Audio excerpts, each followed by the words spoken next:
In 1988, a massive series of wildfires burned in the area in and around Yellowstone National Park. During one of the driest summers on record, almost 250 fires erupted, 50 within the park itself. Between July and September of 1988, they would consume 1.2 million acres in the area, almost 800,000 of that within Yellowstone's boundaries. But even as the fires burned, park biologists and naturalists were quick to point out that fire is part of Yellowstone's ecosystem, and while the burning forest appeared disastrous, the flames were really doing a great deal of good for life in the park. Craig Heaps first brought us this report in August 1988. Fire is changing the face of Yellowstone National Park. Areas that were once picture postcards of scenic beauty are now charred moonscapes. For visitors, it's a scene that brings strong emotions. Just gave kind of a bad feeling, it really did, the devastation.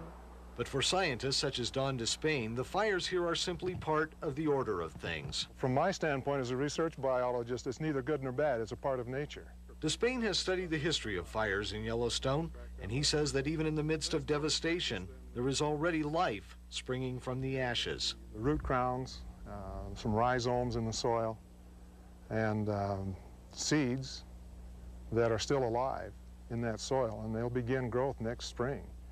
There'll be a lot of fertilizer from the ash.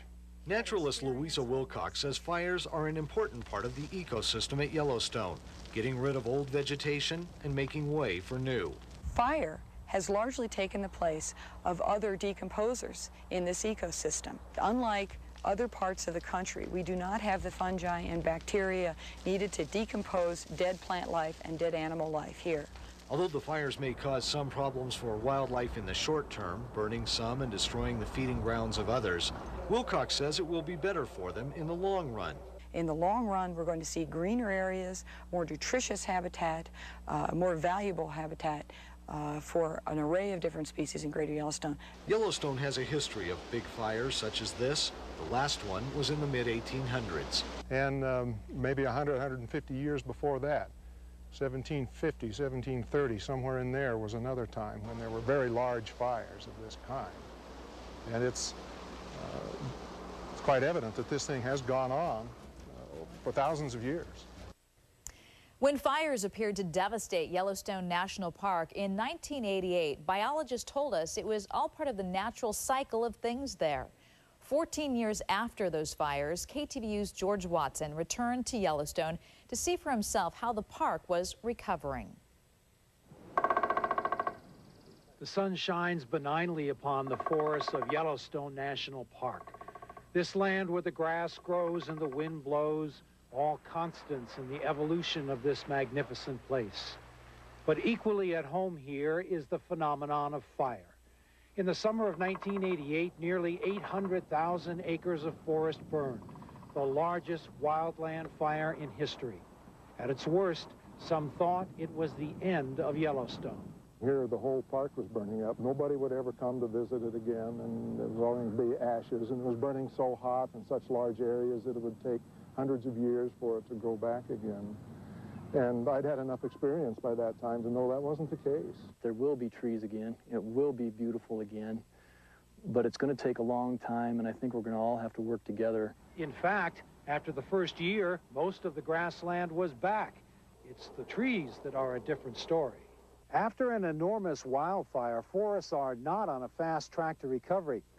This little guy is a perfect example. He's about 4 feet tall, and yet he's 14 years old.